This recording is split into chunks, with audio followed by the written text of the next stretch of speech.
இந்திய ஜனநாயக கட்சியின் மாநில மாநாடு டாக்டர் பாரிவேந்தர் அழைக்கிறார். தேசம் காப்போம், தமிழை வளர்ப்போம். மார்ச் 2 திருச்சி சிறுகனூரில் ஆணி திரண்டு வாருங்கள். காஷ்மீர் முதல் கன்னியாகுமரி வரை தடையில்லா போக்குவரத்து சேவையின் முன்னணி நிறுவனம் சாய் கிருஷ்ணா டிரான்ஸ்போர்ட், மாதவரம், சென்னை. திரு உதயநிதி அவர்களுக்கு தெரியாதா? ரெட்ஜெண்ட் பேரில் 3 கோடி ரூபாய்க்கு 10 கார் எப்படி வாங்க முடியும்? நேற்று கவிஞர் ஸ்னேகன் ஒரு புதிய படத்துக்கு பாடல் பதிவுன்னு போட்டுருந்தார், பார்த்தீங்களா?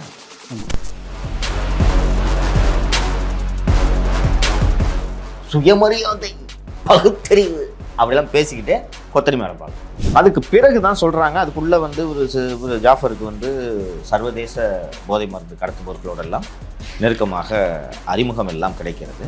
தயாரிப்பாளர்கள் என்கிட்ட சொல்கிறது, அமீர் கேட்பாராம், படத்துக்கு ஃபினான்ஸ் எதுனா வேணும்னா சொல்லுங்கள், ஜாஃபர்கிட்ட வாங்கி தரேன். அவர் ஏன் ஜாஃபர் ஏன் அமீருக்கு பண்ண ஒரு விஷயம் இருக்குது? அமீர் தானேப்பா சினிமா இண்டஸ்ட்ரியில் இத்தனை பேர் பழக்கம் எடுத்துருக்கு. உயிர் தமிழுக்கு நல்ல இந்த சப்ஜெக்ட்னு உருட்டுவார் அமீர். அமீர் உருட்டுறது பார்த்துருக்கல, தமிழ் உணர்வு புரட்சி அவளை பார்ப்பையோ உணர்வாளர்.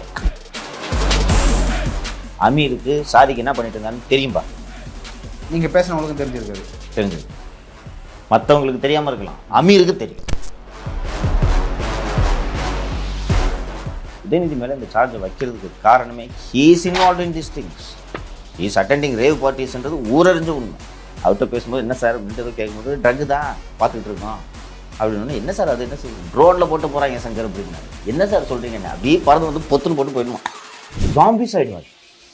இங்கிலீஷ் படத்துலலாம் பார்த்துருக்கல, ஜங்கிஸ்ன்னு சொல்லுவாங்க, பார்த்துருக்கல. இல்லைன்னா தில் கமிட் கிரைம், தில் பிகம் வயலன்ட். கூட்டணி கட்சிகளும் அமைதியாக இருக்குது, யாரும் எதுவும் பேச. எனக்கு கோவம் வருது இல்லையோ, பேசாமல் விட்டு முடிச்சுக்கலாம்.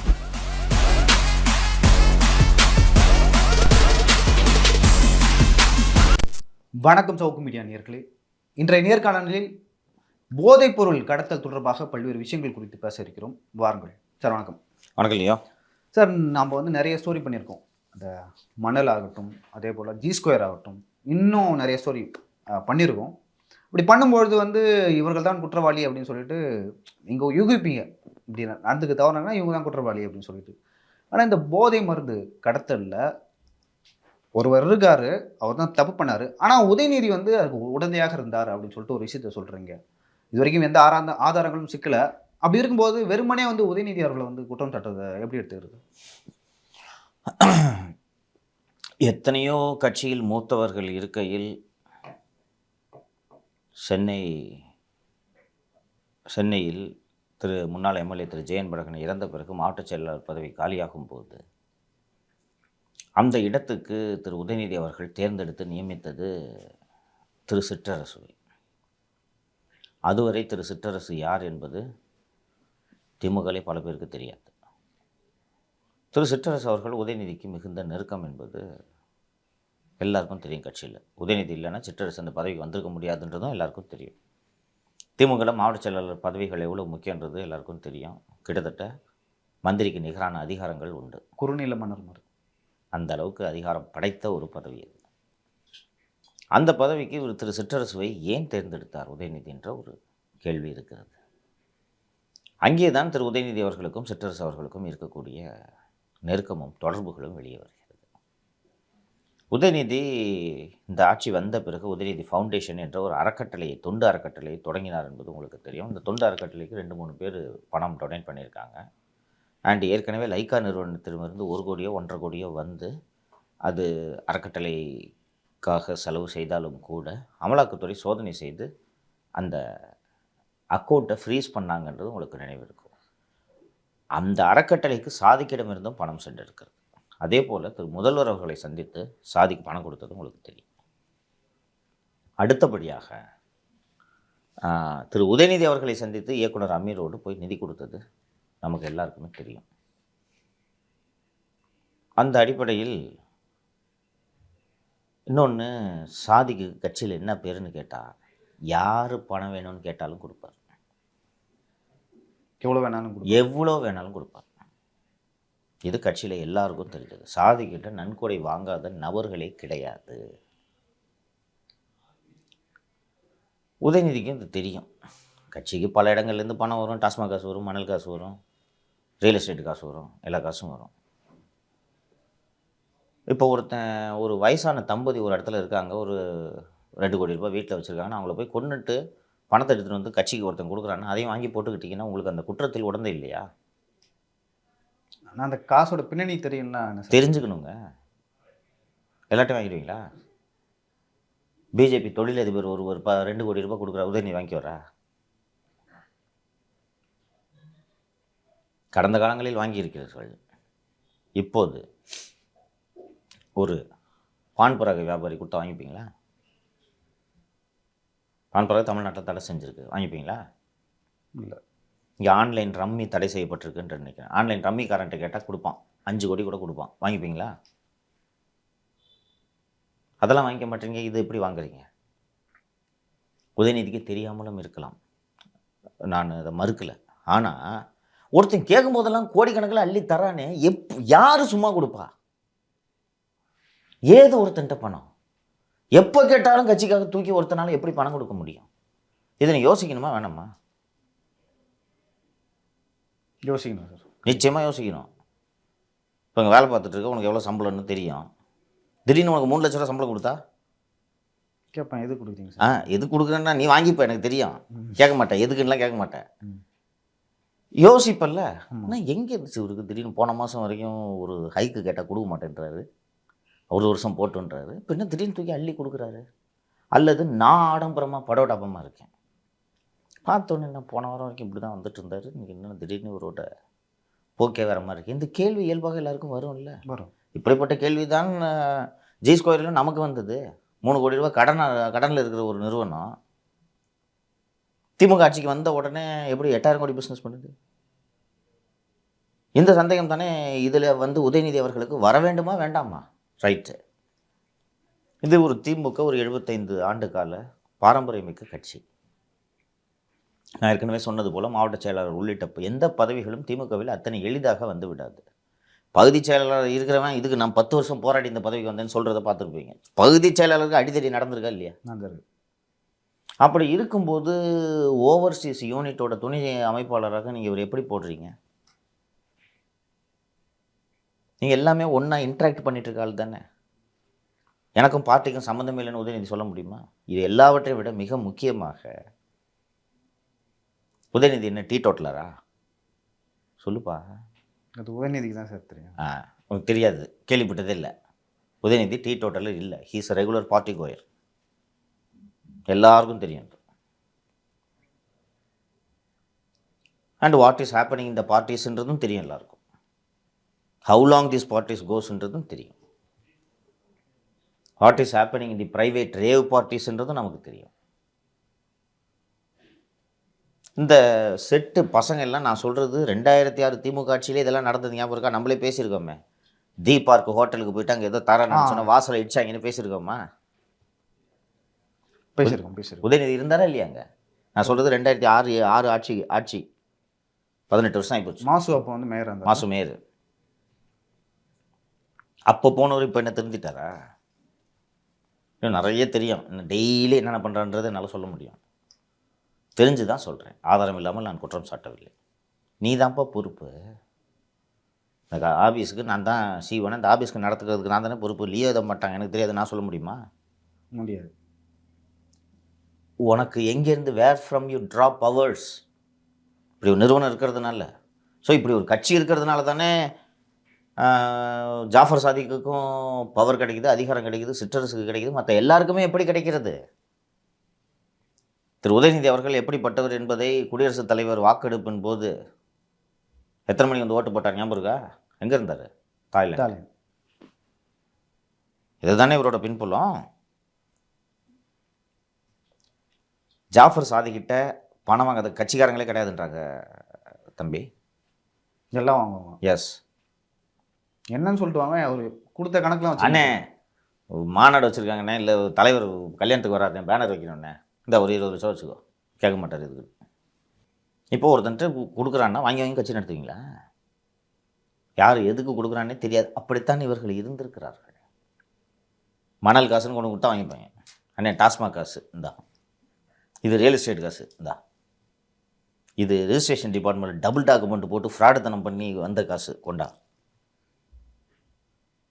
திரு உதயநிதி அவர்களுக்கு தெரியாதா?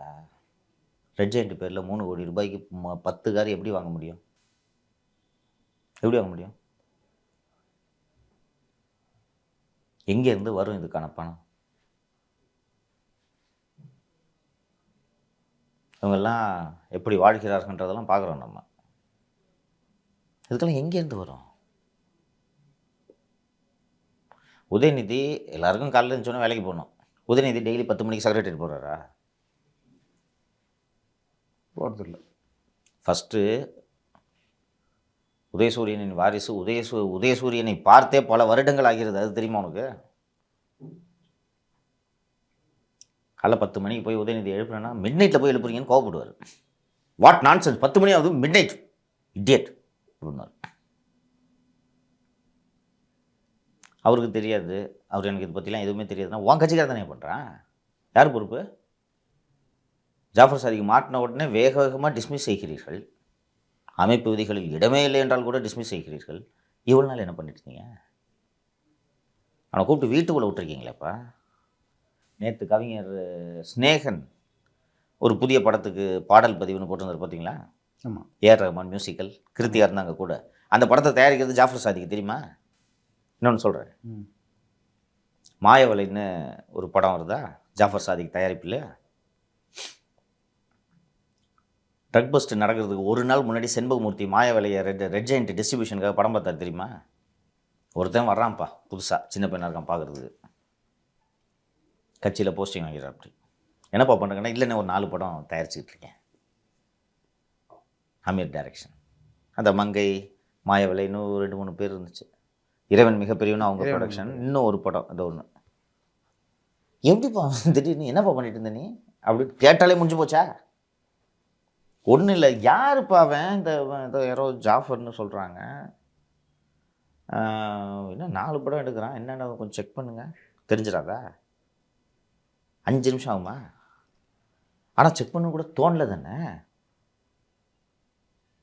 பதவி கொடுக்குறீங்க, ஜாஃபர் படம் தயாரிக்கிறான்னு சொன்ன உடனே உங்கள் ஒய்ஃப்கிட்ட சொல்லி நீயே டைரக்ட் பண்ணுன்றீங்க. கிருத்திகா என்ன ஸ்டீவன் ஸ்பீல்பர்கா? சொல்லு. அவதார் 4 எடுத்திருக்காங்களா? சொல்லுப்பா. இல்லை சார். வணக்கம் சென்னைன்னு ஒரு படம்.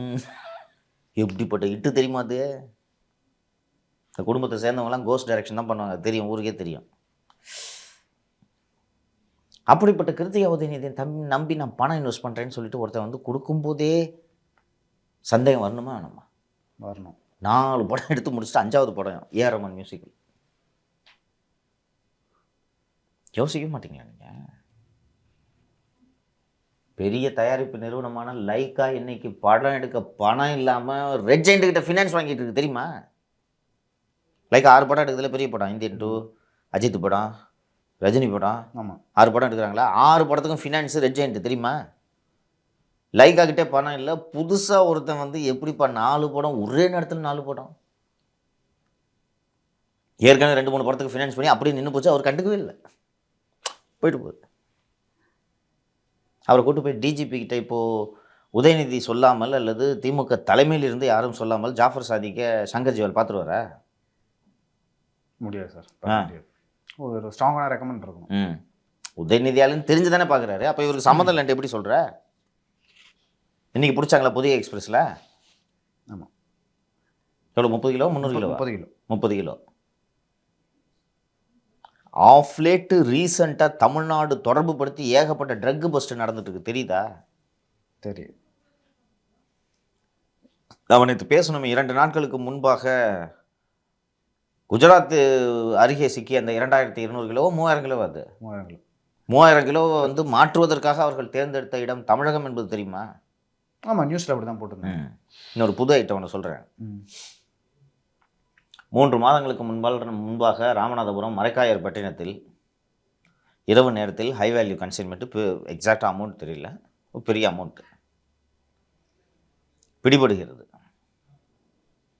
ராமநாதபுரம் மாவட்ட திமுக செயலாளர் காதர் பாட்ஷா என்கிற முத்துராமலிங்கமும் அந்த மாவட்டத்துக்கான பொறுப்பு அமைச்சரான திரு ராஜகண்ணப்பன் இருவரும் சேர்ந்து அதை வெறும் ஏதோ கோலப்பொடின்னு சொல்லிட்டு கேஸையை மூடிட்டாங்க தெரியுமா? பிடிச்சது யாரு? பிடிச்சது லோக்கல் காவல்துறை or NIBCID or anybody, I am not sure. காப்பாற்றி விட்டது சின்னவர். அந்த ட்ரக் பஸ்ஸில் சாதிக்கை காப்பாற்றுறதுக்கு 100 ரூபா செலவு பண்ணிடலாம். 100 கோடி. எஸ். மாட்டினா பெயிலே இல்லாமல் 10 வருஷம் பஸ்ஸு. ஜாபர் 100 கோடி செலவு பண்ணார். ஜாஃபருக்கு 100 கோடி பெரிய அமௌண்ட்டா? ஜாஃபருக்கு 100 கோடி பெரிய அமௌண்ட் இல்லை சார். கட்சிக்காரர் தான் மாட்டுறாரு. உதயநிதி காப்பாற்றினாலும் சொல்கிறேங்க, கட்சிக்காரனை காப்பாற்றுறதுக்கு எது காசு வாங்கணும் அப்படின்னு சொல்கிறது. மாட்டுது கட்சிக்காரன் யார் சொன்னது இல்லையா? ட்ரக்கு மாட்டுது, அவ்வளோதான். ஓ, மாட்டுனா மாட்ட போகிறது சாதிக்கு, அவனும் கட்சிக்காரன் தானே. சாதிக்கன் பிரித்து பேசுகிற, அவன் திமுக ஒரு அங்கம். அதான் திமுகவின் ஒரு அங்கமாக இருக்காரு. நிறையா 100 கோடி வாங்கணும்னு கேட்குறேன். சரி, இப்போ MP சீட்டு வாங்குறாங்களே, காசு வாங்காமல் சீட்டு போடுறாங்க. நாமக்கல்லேருந்து ராஜேஷ்னு ஒருத்தர் MP இருக்கா தெரியுமா? கேள்விப்பட்டிருக்கியா ஃபஸ்ட் இந்த பேரை? NPK ராஜேஷ் அது ஒரு பேர் கேள்விப்பட்டிருக்கியா? இப்படி ஒரு பேர் கேள்விப்பட்டிருக்கியா? எப்படி சீட்டு கொடுத்தாங்க? பணம் கொடுத்தாரு. அப்புறம் பெரிய சொல்லின் செல்வர் அவர், திராவிட வரலாறை கரைத்து குடித்தவர். கூட்டு உட்கார 5 நிமிஷம் பேச ஒன்றுமே தெரியாது ராஜேஷ்க்கு. சார் அது ஒரு புறம் இருக்கட்டும் சார். இப்போது இந்த விஷயம் வந்து உதயநிதியால் தான் நடந்தது, அவருக்கு தெரியும். சிற்றரசு அப்புறம் ஜாஃபர் சாதிக் இந்த லைனில் தான் அது நடந்திருக்கு. இந்த விஷயத்த கட்சியில் இருக்கிற மூத்த தலைவர்கள் மற்றவர்கள் எப்படி பார்க்குறாங்க அந்த விஷயத்த? அவர் குடும்பம் தானே மாட்டுது, சந்தோஷம் மாட்டுட்டோன்ட்டு சந்தோஷமாக இருக்காங்க. சீரியஸாக சொல்கிறீங்களா? ஆமாம். 2 வருஷமாக ஜாஃபர் யார் யார்கிட்ட பேசிகிட்டு இருந்தாருன்னு ஜாஃபர் ஃபோன்லேருந்து IPDR எடுத்துகிட்டு இருக்காங்க. ஒருத்தன் விடாமல் திமுகவில் பேசியிருப்பான். சரி, இன்னொன்று, திமுக கட்சியோட மூத்த தலைவர்கள்லாம் என்ன தான் நினைப்பாங்கன்ற? மூத்த தலைவர்கள் என்ன திரும்ப பேசிகிட்டு இருக்காங்க? சின்ன புள்ள வெல்லாமல் வீடு வந்து சேராதுன்னு இப்போயாவது ஸ்டாலின் புரிஞ்சுக்கணும். ஆட்டை கடிச்சு மாட்டை கடிச்சு எந்த லெவலுக்கு வந்துட்டாங்க தெரியுதா? Jaffer Sadiq has a monopoly in drug trade in Tamil Nadu, தெரியுமா? அவர் மட்டும்தான். காட்ஃபாதர் படம் பார்த்தியா? பார்ட் 1 பார்த்துருக்கு. அதில் ஃபஸ்ட்டு விட்டோ கார்லியோனிட்ட வந்து அவன் சொல்லுவான் தெரியுமா, ட்ரக் விற்கணும்னு சொன்னோடனே முடியாது, என் ஏரியாவில் என்ன மாரி விற்க முடியாதுன்னு சொல்லுவாங்கல்ல. அது மாதிரி இந்தியாவில் யார் மருந்து கடத்துறதா இருந்தாலும் தமிழ்நாட்டுனா ஜாஃபர் பாய் தான், அவர் தாங்க.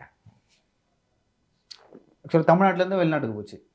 இந்த ஹப்புப்பா, இந்த பெனின்சுலா இருக்குல்ல, நேற்று ஒரு எடிட்டர் கூட சொன்னார்ல, கோல்டன் கிரசன்ட், கோல்டன் ட்ரையாங்கிள். இந்த பெனின்சுலா ஈரான், ஆப்கான், பல்வேறு நாடுகள்லேருந்து வந்து அரேபியன் சீல தான் இங்கே தான் வச்சு மாற்றிட்டு இங்கேருந்து அனுப்புகிறாங்க. இந்த வேலையை இதுக்கு முன்னாடி வந்து ஜெயிலில் இருந்தவங்க என்னைய சர்ச் பண்ணாங்கல்ல, திருச்சி கேம்பில் இருக்கவங்க இங்கே உட்காந்து பண்ணிட்டு இருந்தாங்க ஃபோனில். சம்படி ஹேஸ் டு டூ த பிஸ்னஸில். டிமாண்ட் இருக்கும்போது பண்ணி தான் ஆகணும். தந்தா ஹோனா ஹீ சாக்கியே, அது நடந்தே தீரும். அதில் வந்து இவர் இதெல்லாம் ஃபெசிலிட்டேட் பண்ணியிருக்காரு அப்படின்ட்டு தான் நம்ம புரிந்து கொள்ள முடியும். இந்த ஒரு நிமிஷம், இந்த நிகழ்ச்சியின் கூட இன்னொரு விஷயத்தையும் சொல்லிக் கொள்கிறேன். NIA இந்த ப்ரோபை டேக் ஓவர் பண்ண போகுது NCB கிட்ட இருந்து ஃபுல்லாக. அதோட தாக்கம் வேறு மாதிரி இருக்குங்க சார். ஏன்னா உங்களுக்கு NIA அரசு உள்ளே வராங்கன்னா அது வந்து தீவிரவாத தொடர்புடைய செயல்கள் தான், பயங்கரவாதத்துக்கு தான் உள்ளே வருவாங்க. அப்படி வரும்பொழுது அதில் கைது செய்யப்பட்டால் ஜாமீன் கூட கிடைக்காது. உள்ளே போனால் சீக்கிரம் வெளில வர முடியாது. அது வந்து ஆன்கோயிங் இன்வெஸ்டிகேஷனு. அதனால நான் அதை பற்றி டீட்டெயிலாக பேச விரும்பல. அந்த டெரர் ஆங்கிள் இல்லை, நான் டெரர் ஆங்கிள் சொல்லல. ஒருவேளை உள்ள இப்போ NIA உள்ளே வராங்கன்னா ஏதோ இருக்கலாம், அதுக்கு தான் வர்றாங்க. இருக்கு, அதையும் சொல்லிட்டேன் நான், இருக்கு. இங்கே பாரு இல்லையோ, காலையில் ஒரு மூத்த அதிகாரிகிட்ட பேசிகிட்டு இருந்தேன். அப்போ அவர் சொன்னார், இந்த arms smuggling, human trafficking, drug smuggling, cyber crime, crypto fraud, இதுக்கெல்லாம் நிறமே கிடையாது, இது எல்லாமே ஒன்றுன்ட்டு அந்த அதிகாரி சொன்னார். எப்படி சார் நீங்கள் சொல்கிறீங்க அப்படின்னு கேட்டேன். இப்போ பாகிஸ்தான்லேருந்து ஒருத்தன் வெப்பன் எடுத்துகிட்டு வரணும். வெப்பன் கடத்துறான்னா அவனுக்குன்னு ஒரு ஆள் வச்சுருப்பான். அவங்களால அதை செய்ய முடியலன்னு வச்சுக்கேன். இன்னொருத்தன் போதை மருந்து கடத்துகிற வேலையை வச்சுருப்பான். அவனுக்கு நெட்வொர்க் இருக்கும்ல. ஆமாம். அப்போ இந்த ஆயுதம் கடத்துறவன் நம்ம கன்சைன்மெண்ட் ஒன்று அந்த பக்கம் போகணுன்னு சொன்னால் உடுத்தலை, நம்மளால் தாங்க BSFல இருக்கார், நான் பார்த்துக்கிறேன் அப்படின்னு சொல்லிட்டு இதை செஞ்சு கொடுத்துட்டு பதிலுக்கு ஒரு அமௌண்ட் வாங்க மாட்டாங்களா? இதே போல் ஹியூமன் டிராஃபிக்கில் இருக்கவங்க அவங்க நெட்வொர்க்கை இவங்க யூஸ் பண்ண மாட்டாங்களா? இவங்க நெட்வொர்க்கை அவங்க யூஸ் பண்ண மாட்டாங்களா? இன்னொன்று, இது போன்ற விவகாரங்களில் பண பரிவர்த்தனை டார்க் வெப்பில் நடக்குது, கிரிப்டோவில் நடக்குதுன்றதெல்லாம் நம்ம கேள்விப்பட்டிருக்கோம். அது மாதிரி பண்ணும்போது இந்த பேமெண்ட்டு இதுக்கு வச்சுருக்கிற கிரிப்டோ பேமெண்ட் எடுத்து இன்னொரு இதுக்கு கொடுக்கக்கூடாதா? பண்ண மாட்டாங்களா? அதெல்லாம் அப்போ இதில் என்ன டிஃப்ரென்ஸு? போதை மருந்து கடத்துறவனுக்கும் இப்போ இந்த விழிஞ்சமே நீங்கள் எடுத்துக்கிட்டிங்கன்னா கன்சைன்மெண்ட் மாட்டும் போதே 300 கிலோ ஹெராயினோட சேர்த்து 5 AK-47 1009 mm லைவ் ரவுண்ட்ஸும் மாட்டுது. ஏன் துப்பாக்கி அது ஒன்றா இருக்குது? சிம்பிள். ஏப்பா போட்டு அந்த பக்கத்து தானேப்பா போது, ஒரு 4 துப்பாக்கி கேட்டாங்க, இதையும் சேர்த்து கொடுத்துருப்பான்னா முடிஞ்சு போச்சு. Because these people use their route. விழிஞ்சத்துக்கு ஏன் சார் வரப்போகுது துப்பாக்கி? ஆன் டிரான்சிட்டில் நம்ம ஆளுங்க போய் இன்டர்செப்ட் பண்ணி பிடிக்கிறாங்க. விழிஞ்சத்துலேருந்து ஒரு 30-40 கிலோமீட்டர் கடலில் இது நடக்கும். அப்போ அங்கேருந்து அந்த கடலில் இருந்துட்டு எங்கேயாவது சேட்டலைட் ஃபோனை ட்ராக் பண்ணுவான். சேட்டலைட் ஃபோனை இன்டர்செப்ட் பண்ணி போட்டை போய் நேவி, கோஸ்ட் கார்டு எல்லாம் சேர்ந்து லாக் பண்ணி பிடிச்சி எடுத்துகிட்டு பக்கத்தில் இருந்த போர்ட்டுக்கு வந்துடுவாங்க. இப்போ நான் சொன்னேன் இது எதுக்குமே நிறமில்லைன்ட்டு நான் சொன்னேன் இல்லை. போதை மருந்தில் விளையும் பணம், மனிதர்களை கடத்துவதில் கிடைக்கும் பணம், ஆயுதங்களை கடத்துவதில் கிடைக்கும் பணம், தீவிரவாதத்துக்கு பயன்படுத்துவதில் உருவாகும் பணம், இது எல்லாமே மிக்ஸ்டு, இன்டர்கனெக்டட். நம்ம ஊரில் ட்ரக் பிஸ்னஸ் பண்ணிகிட்டு இருக்கிறவன் அமெரிக்காவில் தீவிரவாதத்துக்கு உதவிட்டு இருப்பான். பணம் ஒன்றா இருக்கும். புரியுது. இதன் காரணமாக தான் உலக நாடுகள் முழுக்க இந்த விஷயத்துக்கு ஒத்துழைப்பு பண்ணுறாங்க. 80s ஆரம்பித்த இந்த கோஆப்ரேஷன் 9/11க்கெலாம் பிறகு இந்த கோஆப்ரேஷன் ரொம்ப அதிகமாகிடுச்சு. ஸோ இப்போ அமெரிக்கா ஒரு 10 ஃபோனை ஒட்டு கட்டுட்ருப்பாங்க. அதில் ஒருத்தன் சொல்லுவான், இலங்கைக்கு பக்கத்தில் தமிழ்நாடு ஷோர்ஸுக்கு பக்கத்தில் எனக்கு இந்த மாதிரி ஒரு 500 கிலோ மெத்து போகுது, 500 கிலோ ஹெராயின் போகுது அப்படின்ட்டு அவங்க சொன்னாங்கன்னா அமெரிக்கன்ஸ் இதை இன்டர்செப்ட் பண்ணுறாங்கன்னு வச்சுங்க. Promptly they will pass on this information to our agencies. அந்த மாதிரி தான் டெல்லியில் பிடிச்சது. அப்படி தான் அது பல்வேறு இடங்கள்லேருந்து வந்திருக்கு இன்புட்ஸு. பட் இதுதான் ப்ரெசன்ட் சிஸ்டம்னு நான் சொல்கிறேன். புரியுது. நட்பு நாடுகளுக்குள்ள இந்த இன்ஃபர்மேஷனை பகிர்ந்துக்குவாங்க. காமன்வெல்த் கண்ட்ரிஸு, சீனா கொடுக்காது. ஏன்னா பண்ணுறதே அவங்க பண்ணாலும் பண்ணுவாங்க. சீனா கொடுக்காது. அண்டு இந்த கண்ட்ரிஸு, யூரோப்பியன் கண்ட்ரிஸ், USA, இது போன கண்ட்ரிஸ்க்கெலாம் அவங்களுக்கு ஏதாவது ஒரு டிப் ஆஃப் இருந்துச்சுன்னா நமக்கு சொல்லிவிடுவாங்க. சொன்ன உடனே நம்மளும் பிடிப்பாங்க. அதே மாதிரி அவர்களுடைய நாடுகள் சம்பந்தமாக சில தகவல் நமக்கு வந்தால் நாமளும் பகிர்ந்துப்போம். This is just sharing. இப்போது இந்தியாவில் இவ்வளவு நாடுகள் முதலீடு செய்வதும், நமது பொருளாதாரம் வேகமாக வளர்ந்து வருவதும், சீனாவும் வேகமாக வளர்ந்து வருவதற்கும் மிக முக்கியமான காரணங்கள் இந்த 2 நாடுகளில் இருக்கக்கூடிய மனித வளம். சீனாவில் ஒரு சில 10 ஆண்டுகளுக்கு முன்பாக ஒரு குடும்பத்துக்கு ஒரு குழந்தை தான் சொன்னதுனால இன்றைக்கி ஒர்க் பவர் இல்லாமல் அவங்க அவசப்பட்டு அதிக குழந்தை பத்துக்குன்ற மூடுக்கு வந்துட்டாங்க. அவங்க பார்க்குறீங்களா? அதை பார்க்குறேன். ஆனால் இந்தியாவில் ஹியூமன் ரிசோர்ஸஸ் அதிகமாக இருக்குது, மனித வளம். அதனால இப்போ இங்கே வந்தாங்கன்னா எந்த கம்பெனி வந்தாலும் மேன் பவர் இருக்குல்ல, இங்கே வேலை கொடுன்னு தான் கேட்குறான். 5 வேலை இருக்குது, நான் எந்த வேலைக்கு போகிறதுன்னு யோசிக்கிறேன்ட்டு இங்கே யாரும் சொல்ல போகிறது இல்லை. அப்போ இங்கே மேன் பவர் தேவையாக இருக்குது. அந்த மேன் பவருக்கு அவைலபிலிட்டி இங்கே இருக்கிறதுக்கு காரணம் நாம் உடல் திடத்தோடு வேலை செய்யக்கூடிய மனிதர்களாக நாம் இருப்பது தான். நாம் ட்ரக் அடிச்சுட்டு ஜங்கீஸாக இருந்தால் யாருப்பா வருவாங்க? ஜஸ்ட் இமேஜின் நம்மளோட இளைஞர்கள் பஞ்சாப் மாதிரி ஆயிடுச்சு. பஞ்சாப் தெரியும், வாட் இஸ் ஹேப்பனிங் இன் பஞ்சாப். பஞ்சாப் மாதிரி இந்தியாவின் பல மாநிலங்கள் மாறுகிறதுன்னு வச்சுக்க, என்ன ஆகும்? நாடே ஒரு தவறான வழியில் போவோம். அதை தாண்டி எந்த கம்பெனிக்கு வரமாட்டாங்க. இது பொருளாதாரம் பாதிக்கும், எக்கானமி போச்சு. இந்தியாவோட எக்கானமி விழுந்துச்சுன்னா இந்தியா என்ன ஆகும்? எவ்வளோ பெரிய ஆபத்து தெரியுதா? ஜாஃபரோட வரலாறு என்னன்னு பார்த்தா சுவையான வரலாறு. ஜாஃபருக்கு 2 தம்பி. ஒரு தம்பி சலீமு, ஒரு தம்பி மைதீன். மைதீன் தான் இறைவன் மிகப்பெரியவனில் செகண்ட் ஹீரோ ஐ திங்க். சலீமுக்கு விடுதலை சிறுத்தைகள் இருக்கார். சலீம் ஃபோட்டோ எடுக்காத IPS அதிகாரிகளே இல்லை, அவ்வளோ பேர் கூட ஃபோட்டோ எடுத்திருக்காரு. பெரம்பூர் சொந்த ஊர். அவங்க அப்பா பேர் அப்துல் ரஹ்மான், அம்மா பேர் ஷம்சத் பேகம். தொடக்கத்தில் ஜாஃபர் சாதிக்கு ரியல் எஸ்டேட் தான் பண்ணுறாரு பெரம்பூரில். அந்த ஏரியாவில் அலைட் ஏரியாஸில் இங்கே பண்ணியிருக்கார் போல. அது ரியல் எஸ்டேட் பண்ணும்போது அப்ரூவல் இல்லாத பிளாட்ஸ் எல்லாம் விற்றுறதுனால கொஞ்சம் பிரச்சனையாகுது. பிரச்சனையானோடனே ஜாஃபர் சரி இது ஒன்றும் சுத்தப்படாதுன்னு சொல்லிட்டு அங்கே விட்டுட்டு குருவி ஆகிட்டார். குருவி என்னன்னு தெரியுமா? தெரியும். அவங்க வெளிநாட்டுக்கு தங்கம் கடத்துறது இல்லை வேறு ஏதாவது பொருள் ஏதாவது ஒன்று கடத்துறது. சும்மா லுங்கி கட்டிட்டு போயிட்டு வருவாங்க. ஏர்போர்ட்டுக்கு போய் பார்த்தோன்னா லுங்கி கட்டிட்டு வருவாங்க. வரும்போது பார்த்தா இவ்வளோ பெரிய 48 இன்ச் கலர் டிவியை தூக்கிட்டு வருவோம். என்னன்னு கேட்டால் அந்த கலர் டிவி அங்கே விலை 65,000 இருக்கும். இங்கே அது 1 லட்சம் சாதாரணமாக போகும். ஒரு ட்ரிப்பு போய்ட்டு வந்தால் 40,000 கிடைக்குதா? ஆமாம். வரும்போது ஒரு டிவி மட்டும் எடுத்துகிட்டு வர மாட்டாங்க. 2-3 பேசஞ்சர் சும்மா வந்தாங்கன்னு வச்சுக்கோங்க, சார் ஒரு டிவி மட்டும் வச்சுங்க சார் அப்படின்னு எடுத்துகிட்டு பண்ணுவாங்க. திஸ் இஸ் குருவி. கஸ்டமர்ஸ்க்கு எல்லாருக்கும் தெரியும் குருவின்னு. பார்த்துட்டு அந்த பாஸ்போர்ட்டை எடுத்து பார்த்தா சீல் இருக்கும்ல, ஸ்டாம்ப் இருக்கும்ல, அரைவல் ஸ்டாம்ப்லாம் இருக்கும்ல, அதெல்லாம் பார்த்தா கசன்னு இருக்கும். ஸோ அந்த ஒரு புக்கு, பாஸ்போர்ட் புக்கு ஃபுல்லாக வரது வரைக்கும் இந்த குருவி வேலை நடக்கும். அப்புறம் விட்டுட்டு கேப் விட்டுருவாங்க, 1 வருஷம் விட்டுருவாங்க. அப்புறம் அந்த பாஸ்போர்ட்டை ஃப்ரெஷ் பாஸ்போர்ட் வாங்கிக்கிட்டு திருப்பி குருவி வியாபாரம் பார்ப்பாங்க. ஜாஃபர் அது போல் போய் குருவி வியாபாரம் பார்க்கும்போது தான் கல்ஃபு, துபாய் அது போன்ற நாடுகளில் எல்லாம் இருக்கக்கூடிய தொடர்புகள் ஜாஃபருக்கு அதிகமாகுது. தொடர்புகள் அதிகமான பிறகு தான் ஜாஃபருக்கு ட்ரக் கார்ட்டில் கூடயும் தொடர்பு அதிகமாகுது. அண்டு 2010 ஜக்குபாய் படத்தோட திருட்டு விசிடியை வெளியிட்டதுக்காக ஜாஃபர், அது நம்ம ஏற்கனவே பேசணும், விசிடி இதில் பேசணும். அந்த சமயத்தில் தான் வந்து ஆதம் பாவா என்ற ஆதம் பாவான்னு ஒரு தயாரிப்பாளர் இருக்கார், கேள்விப்பட்டிருக்கேன். நம்ம ப்ளூ சட்டை மாறனோட படத்தை தயாரித்தவர் ஆதம் பாவா. அது ஒரு மத நல்லிணக்கத்தை வலியுறுத்தக்கூடிய ஒரு திரைப்படம் பார்த்தோம், நம்மளும் பார்த்து ரிவ்யூலாம் நான் போட்டேன். அந்த பாவா வந்து அறிமுகப்படுத்துகிறார் இயக்குனர் அமீருக்கு. இயக்குனர் அமீர் வந்து அதான் சாதிக்கு வந்து அமீருக்கு ஒரு ஆதம் பாவா அறிமுகப்படுத்துகிறாரு. அமீரோட சகவாசம் கிடைச்ச உடனே அந்த டிஎம்கே ஈகோ சிஸ்டத்தில் இருப்பாங்கள்ல திரைப்பட நடிகர்கள், ராமநாராயணன் பையன் ஒருத்தர் இருக்காரு, முரளின்னு நினைக்கிறேன் அவர் பேர், ராமநாராயணன் பையன், பூச்சி முருகன், கருப்பழனியப்பன், இவங்களோட சகவாசம்லாம் கிடைக்குது. Doors started opening for Jaffer. போன உடனே கொஞ்சம் கொஞ்சமாக திமுகவில் இருக்கிறவங்களோட தொடர்பு கிடைக்குது. இவங்க எல்லாரையும் இணைக்கக்கூடிய ஒரே ஒரு விஷயம் வந்து பணம் தானே. 2016 காலகட்டத்தில் இந்த திமுக ஆட்சிக்கு வர்ற மாதிரி இருந்து தோற்று போச்சு இல்லை, ஆட்சி தோத்தாலும் பரவாயில்லன்னு அந்த டயத்தில் தான் 2016, 17, 18 காலகட்டங்களில் தான் இந்த ஃபேமிலியோட, குறிப்பாக உதயநிதி, அவரது நண்பர்கள், சாப்ஸ், அவரோட ஃப்ரெண்ட்ஸு, இவர்களுடைய பார்ட்டி ஆக்டிவிட்டீஸ் ரொம்ப அதிகமாகுது. அந்த சமயத்தில் தான் Jaffer also get acquainted with most of this guys. அதில் அவங்கக்கிட்ட அறிமுகப்படுத்தினதில் இவர் சிற்றரசுக்கு ஒரு ரோல் இருக்குது. சிற்றரசு வந்து திமுக குடும்பம், இப்போவும் சொல்கிறேன், பேர் தான் ஒரு மாவட்ட செயலாளர். சிற்றரசு திமுக குடும்பம் வீட்டுக்கு வேலை செய்கிறது ஒரு ஆள். கட்சிக்காரன் பூரா அதுக்கு தானே, கொத்தடிமைங்க தானே, என்ன சுயமரியாதை கட்சியாவீங்க, கொத்தடிமைங்க தானே, வீட்டு வேலை செய்யறதுக்கு இப்படி தான் சுயமரியாதை கட்சி தான் பேர். பார்த்து வெறுமனே பேர் சுயமரியாதை கட்சி, பகுத்தறிவு, பாசறை, அப்படிலாம் சும்மா பேருக்கு. அப்போ தானே வெளியில் போய் அங்கே நாங்கள் கொத்தடிமை கட்சின்னு சொல்லி சொல்கிறதுக்கே அசிங்கமாக இல்லை சார், நாங்கள் கொத்தடிமை கட்சி சார், அறிவாளத்தில் தான் சார் எங்கள் ஆஃபீஸு, உள்ளே வந்தீங்கன்னா ஃபுல்லாக கொத்தடிமைங்களை பார்க்கலாம் சார், நல்லா இருக்குது சொல்கிறதுக்கு. சுயமரியாதை, பகுத்தறிவு அப்படிலாம் பேசிக்கிட்டே கொத்தடிமையை பார்க்கணும்.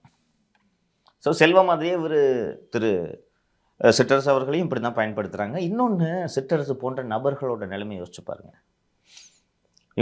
நீ தான் சிற்றரசுன்னு வச்சுக்க, நீ ஒரு சாதாரண பின்புலத்துலேருந்து வர்ற, வந்து திமுகவில் சேர்ந்துடுற, எப்படியாவது உனக்கு கட்சியோட மாவட்ட செயலாளர் பதவி வாங்கணும், அடுத்து எம்எல்ஏ டிக்கெட் வாங்கணுன்றது தான் உன் மனசில் எய்மாக இருக்கும் இல்லையா? அப்போ அதை வாங்குறதுக்கு எது ரூட்டு? உதயநிதி மூலமாக போகிறது, எளிதாக அந்த போஸ்ட்டு இதெல்லாம் கிடைக்கும். அப்போது அவரோட மனதை குளிர்விக்கணும். அவர் மனதை குளிர்விக்கிறதுக்கு அவருக்கு பிடித்ததை நீங்கள் செய்ய வேண்டுமா இல்லையா? ஆமாம். இப்போ இந்த 2016 காலகட்டத்தில் இந்த ரேவ் பார்ட்டிஸ்லாம் நிறைய நடக்குன்றது சொன்னேன். ரொம்ப லேட்டாக தான் காவல்துறை வந்து ரொம்ப கடும் நடவடிக்கைகள்லாம் எடுக்க ஆரம்பித்தாங்க. தொடக்கத்தில் இது என்ன நடந்துச்சுன்னு சொன்னேன், all sorts of party drugs will be available. அப்போ வந்து தேவைப்படுது இல்லை பார்ட்டி ட்ரக்ஸு, இதை வந்து ஜாஃபர் சாதிக்கு சப்ளை பண்ணுறார். ஏன்னா ஜாஃபர் சாதிக்கு அந்த டயத்தில் he was involve in drugs. அப்போ ஹி டிட் நாட் மேனுஃபேக்சர், இவர் இங்கேருந்து வாங்கி அங்கே கொடுக்குறது, அங்கேருந்து வாங்கி கொடுக்குறது, இந்த வேலையை அவர் செய்து கொண்டு இருக்கிறார். அப்போது எப்போ கேட்டாலும் இவர்கிட்ட இந்த பார்ட்டி ட்ரக்ஸ் அவைலபிளாக இருக்குன்றது லேசாக அந்த பார்ட்டி வட்டாரங்களில் பரவ ஆரம்பிக்குது. அவங்களுக்கு தெரியும்ல, போகிறோம், இந்த மாதிரி இது மெத்து வேணும், ஒரு 2 எல்எஸ்டி வேணும் அப்படின்னா யார்கிட்ட இருக்குன்னு கேட்டால் அவனுக்கு ஃபோனை போடு அப்படின்றக்கல. இந்த மாதிரி தான் ஜாஃபர் சாதிக்கு, சிற்றரசு, இவங்களுக்கு டிஎம்கே ஈகோ சிஸ்டத்தோட அறிமுகமாகுது. ஸோ சிற்றரசு வந்து எப்படியாவது இதெல்லாம் பண்ணி இவர்களது மனதை குளிர வைத்து விட்டால் நமக்கு பதவி கிடைக்கும், நாளைக்கு எம்எல்ஏ ஆகலான்ற இந்த ஆம்பிஷன் தானே சிற்றரசுவை டிரைவ் பண்ணும். ஸோ அத்தனை பேருக்கு இந்த உதயநிதிக்கிட்ட நல்ல பேர் வாங்கணும், அவருக்கு பிடிச்ச மாதிரி நடந்துக்கணுன்ற எண்ணம் தான் பெரும்பாலானவரிடம் இருக்கும். அந்த அடிப்படையில் தான் இதுவும் நடந்திருக்கிறது என்று சொல்கிறார்கள். அதுக்கு பிறகு தான் சொல்கிறாங்க, அதுக்குள்ளே வந்து ஒரு ஜாஃபருக்கு வந்து சர்வதேச போதை மருந்து கடத்துபவர்களோடெல்லாம் நெருக்கமாக அறிமுகம் எல்லாம் கிடைக்கிறது. கிடைச்சிட்டு அப்படி இந்த பிஸ்னஸ் பண்ணுறாரு. பணம் கொட்டுது அந்த பிஸ்னஸ்லே. பணம் கொட்டணும், ட்ரக்கில் தான் 1/10 இல்லை ப்ராஃபிட்டு, பெரும்பாலும் பணம் கொட்டுது. பணம் கொட்டின உடனே அந்த கொட்டுற பணத்தை ஏதாவது பண்ணணும்ல, வீட்டில் அடிக்க வச்சுருக்க முடியுமா? முடியாது. என்ன பண்ணுறதுன்னு இவர் யோசிக்கும் போது தான் இவருக்கு இந்த திரைப்படம் எடுக்கும் இந்த யோசனை வருகிறது. சார், அதுக்கு முன்னாடி ஒரு கேள்வி என்னன்னா, இப்போ இங்கே ட்ரக் வந்து ப்ரொடியூஸ் பண்ணுறாருல, அதுக்கு வந்து யார் உதவுது? இங்கே இருக்கிற ஃபார்மா கம்பெனிகளா எப்படி சார்? ஏன்னா நம்ம தனியாக ஒரு ஆளாக அதை பண்ணிட முடியாது, நிச்சயமாக பண்ண முடியாது. இவர் நேரடியாக அப்போதெல்லாம் இந்த தயாரிப்பு வேலையில் ஈடுபட வேண்டும் என்ற எண்ணம், நம்மளே இதை தயாரிக்கலான்ற எண்ணம் தொடக்கத்தில் இவருக்கு, ஜாஃபர் சாதிக்கு இருப்பது போல எந்த இண்டிகேஷனும் இல்லை. அவர் இந்த வியாபாரம் தான் பண்ணிட்டு இருக்காரு. பணம் மட்டும் இஷ்டத்துக்கு கொட்டுது. ஸோ இந்த பணத்தை என்ன பண்ணுறதுன்னு இவருக்கு தெரியல. அந்த பணத்தை என்ன பண்ணுறதுன்ற அடிப்படையில் தான் இந்த திரைப்பட தொழிலில் ஜாஃபர் ஈடுபடுகிறார். திரைப்பட தொழிலில் போனோன்னே அதில் ஈஸியாக பணம் போகும்ல. அதான் நான் ஏற்கனவே சொன்னேன். நேற்று ஒரு சில திரைப்பட தயாரிப்பாளர்களிடம் இது தொடர்பாக ஒரு சிலர் சந்தித்தேன், பார்த்து பேசினேன். அப்போ அவங்க அந்த தயாரிப்பாளர்கள் என்கிட்ட சொல்கிறது, அமீர் கேட்பாராம், படத்துக்கு ஃபினான்ஸ் எதுனா வேணும்னா சொல்லுங்கள், ஜாஃபர்கிட்ட வாங்கி தரேன் அப்படின்ட்டு அமீரே சொல்லுவாராம். ஸோ இந்த ஹியூஜாக ஜென்ரேட் ஆகக்கூடிய இந்த பணத்தை வச்சுக்கிட்டு என்ன பண்ணுறதுன்னு சொல்லிட்டு தான் ஜாஃபர் வந்து 4 திரைப்படங்களை தயாரிக்கிறார். மாயவலை, இறைவன் மிகப்பெரியவன், இந்திரா மற்றும் மங்கை ஆகிய 4 படங்கள். இது 4மே கிட்டத்தட்ட முடிஞ்சிச்சுன்றாங்க. மங்கையும் இறைவன் மாயவலையும் ரிலீஸ்க்கு ரெடியாக இருக்குன்னு சொல்லிட்டு சொல்லியிருக்காங்க. இறைவன் மிகப்பெரியவனுக்கு இன்னும் ஒரு 15 நாள் ஷூட்டிங் இருக்குன்றாங்க. இயக்குனர் திரு அமீர் அவர்கள் இந்த பிரச்சனை வந்ததுமே ஒரு கடிதம் ஒன்று வெளியிட்டார். இப்போ வந்து என்னை மீது களங்கம் கற்பிக்கிறார்கள் அப்படின்ட்டுலாம் சொல்கிறாரு. அமீர் அவர்கள் பேசியதை வைத்து நாம் என்ன புரிந்து கொள்ளலாம் என்றால், அவர் ஒரு ப்ரொடியூசராக வர்றாரு, அமீர் நான் டைரக்ட் பண்ணி தரேன்றாரு. இதை தாண்டி எங்களுக்கு ரிலேஷன்ஷிப் இல்லைன்ட்டு தான் அமீர் சொல்கிறதோட மீனிங் அதுதான்ட்டு நான் புரிஞ்சுக்கிறேன். அமீர் பல வருடங்களாக அமீரின் அலுவலகம் சாலிகிராமத்தில் இருந்தது, சிறிய அலுவலகம். 2007 அல்லது 8ஆம் ஆண்டு தான், 8 அல்லது 9ன்னு வச்சுக்கோங்களேன், அரௌண்ட் அந்த பீரியடு தான் அமீர் அவர்கள், 7ன்னு தான் சொன்னாங்க, அந்த பீரியடு தான் அமீர் வந்து சென்னை தி நகரில் உள்ள ராஜன் தெருவில் அமீருக்கு அலுவலகம் திறக்கப்படுகிறது. அந்த அலுவலகத்துக்கு வாடகை கொடுத்து அட்வான்ஸ் கொடுத்து அமீரை அந்த அலுவலகத்துக்கு அழைத்து வந்ததே ஜாஃபர் சாதிக். இன்ன வரைக்கும் அவர் தான் வந்து, இன்னைக்கு வரைக்கும் அவர் தான் அமீருக்கு மாதம் 10 லட்சம் செலவு கொடுத்துட்ருக்காரு. சரி, இப்போ அமீர் வந்து நல்ல சொகுசாக வாழ்ந்து கொண்டு ஊருக்கு அட்வைஸ்லாம் பண்ணிகிட்ருக்காரு. எப்படி வாழ்கிறதுக்கு வழின்னா? அவர் ஏன் ஜாஃபர் ஏன் அமீருக்கு பண்ண ஒரு விஷயம் இருக்குல்ல? அமீர் தானேப்பா சினிமா இண்டஸ்ட்ரியில் இத்தனை பேர் பழக்கம் ஏற்படுத்தி கொடுத்தது. ஸோ அதுக்கு ஈடு தான் வந்து அவர் கொடுக்குற பணம். ஏன்ப்பா இப்போது அமீர் வந்து நம்ம பையன் ஜாஃபரை இது பண்ணிக்கோங்க. இந்த இப்போ இன்னைக்கு கூட ஒரு விஷயம் வீடியோ ட்வீட் பண்ணியிருந்தேன். ஒரு வகையில் ஜாஃபர் எனக்கு தூரத்து உறவினன்னே சொல்லியிருக்காரு அமீர். ஜாஃபர் ஏன் அமீருக்கு பண்ணணும்னா, ஜாஃபருக்கு இந்த பேஜ் 3 சொசைட்டியில் அதிகாரம் மட்டத்தில் என்ட்ரி எப்படி கிடைக்கும்? இப்போது சாதிக்கு இந்த போஸ்டிங், கட்சி போஸ்டிங் கிடச்சிச்சு. கட்சி போஸ்டிங் கிடைக்கிறதுக்கு முன்னாடி சாதிக்கு யார்? ஜாஃபர் சாதிக்கு திட்டு சரி வித்திருந்தார். திட்டு சரி வித்திருந்தவர் போய் சிஎம் பார்ப்பாரா? கட்சி தலைவர் பார்ப்பாரா? அமீரோட போனால் பின்புலத்தை கூட விசாரிக்க மாட்டாங்கல்ல. அதுதான் அமீருக்கு என்ன வசதி இதில்? ஒரு மண்டகாஞ்சவன் சிக்கியிருக்கான்னு வச்சு 4 படம் ப்ரொடியூஸ் பண்ணலாம்ல.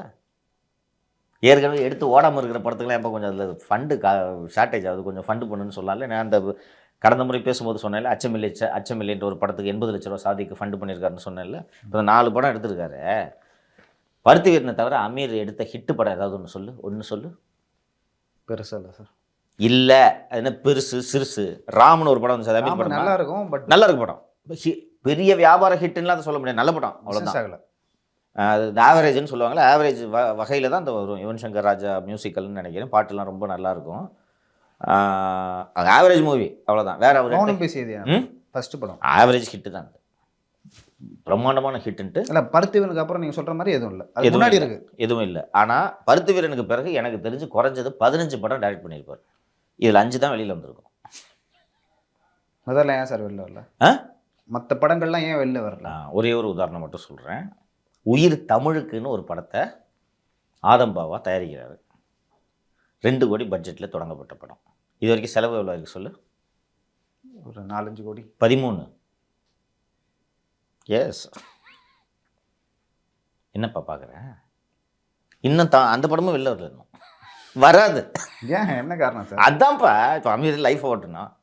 அப்புறம் பார்க்கும்போது திரைத்துறையினர் கேட்பாங்களா, அப்புறம் அமீர் என்ன பண்ணிட்டு இருக்கேன், இந்த படம் பண்ணிட்டு இருக்கேன். உயிர் தமிழுக்கு நல்ல இந்த சப்ஜெக்ட்னு உருட்டுவார் அமீர். அமீர் உருட்டுறது பார்த்துருக்கல, தமிழ் உணர்வுண்ணே, புரட்சி அவனை பார்ப்போம், யோ உணர்வாளரியா அப்படின்னு. என்னாச்சு அப்படின்னு, இல்லை முடிஞ்சிச்சு, 13 ரூபா ஆயிருக்கு, நல்ல ப்ரொடியூசரு, கொஞ்சம் ஷார்ட்டேஜ் ஆகுதுன்ட்டு உயிர் தமிழுக்கு படத்துக்கும் வெளியிலேருந்து 50 லட்ச ரூபா வாங்கியிருக்காங்க ரிலீஸுக்குன்னு. படம் வெளில வரல. இனிமேல் நல்லா வருமே. படம் வெளியே வராது, அமீர் வேணா உள்ளே போவார். சார் எப்படி சொல்கிறீங்க? அவர் ஏன் உள்ள போகிறாரு?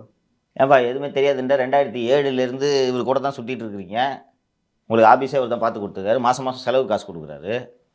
யார் ராஜா நீ? 15 வருஷமாக எனக்கு செலவுக்கு காசு கொடுத்து எனக்கு ஆஃபீஸ் போட்டு கொடுத்து இப்படி எனக்கு கூடவே சுற்றுறிய யார் ராஜா நீன்னு கேட்கணுமா வேணாமா அமீர்? சொல்லுப்பா. கேட்கணும். எப்போ 15 வருஷமாக எப்படிப்பா ஒருத்தன் மாதம் மாதம் வாடகை கொடுத்து ஆஃபீஸை போட்டு கொடுத்து கரண்ட் பில்லு கட்டி சோறு தண்ணி வாங்கி கொடுத்து அந்த தூரத்து சொந்தமாக இருக்குமோ? இது மாதிரி எனக்கு 1 2 சரி. இப்போ கொஞ்ச நாளுக்கு முன்னாடி லேண்டு தர இருந்தானே ஊருக்கு போயிட்டு வந்தேன். நம்ம லேண்ட் வாங்க சொல்லுங்கள். சொந்தக்காரங்க தானே பிரச்சனை பண்ணது. சொந்தம் தானே. ஏன் போனேன்? அப்போ சொந்தம் அந்த லேண்டை சும்மா இது கொடுன்னு கேட்க வேண்டியதானே உன் சொந்தக்காரன்ட்ட. சொல்லுப்பா. என்கிட்ட இருக்கிற லேண்டை பிடுங்க தெரியுதா? அப்புறம் இதுக்கு மட்டும் எப்படி இவ்வளோ தூரத்து சொந்தம் எப்படிப்பா 15 வருஷமா எப்படிப்பா சில பல கோடிகளை செலவு பண்ணிட்டு போகிற அமீருக்காக? எப்படி அமீருக்கு செலவு பண்ணது எப்படி 100 கோடி கிட்ட தொடுன்னு நினைக்கிறேன் படத்துக்கு ஃபினான்ஸ் பண்ணதெல்லாம் சேர்த்தா. ஏன் பண்ணணும்? ஏதோ ஒரு ரீசன் இருக்கலாம், பின்னாடி ஏதாவது டீலிங் இருக்கலாம், என்ன வேணா இருக்கலாம். அப்போ என்ன டீல்னே தெரியாமல் ஒருத்தன் இவ்வளோ செலவு பண்ணிட்டு இருக்கான், அமீர் அதை கம்முன்னு ஏற்றுக்கிட்டு இருக்கிறாருன்னா அமீருக்கு தெரியாதா சாதிக்கு என்ன பண்ணிட்டு இருக்காருன்னு?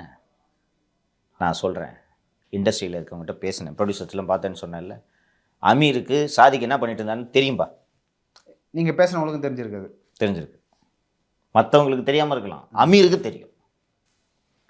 Just impossible man. 2007 பழக்கம்னு சொல்கிறேன். அதுக்கப்புறம் தானே திருட்டு விசிறி கேஸில் சினிமாவுக்கு போகிற அப்படி, இதுக்கு சிறைக்கு போகிற அப்படி, ஆமாம் குண்டாஸில் போகிற அப்படி. அப்போ அமீருக்கு சந்தேகம் வரமா, யோ என்ன எங்கள் இண்டஸ்ட்ரிக்காரனையே தெருவில் விட வைக்கிற மாதிரி ஒரு திருட்டு விசிறியை போட்டு விற்றுருக்கீங்க, வேண்டாம் போ அப்படின்னு அமீர் நிறுத்திருக்குங்களா? இன்றைக்கி வரைக்கும் சொந்தக்காரன்னு பெருமையாக மேடையில் சொல்லிட்டு இருக்காரு. திமுக ஆட்சிக்கு வந்த பிறகு ஜூலை 5 2021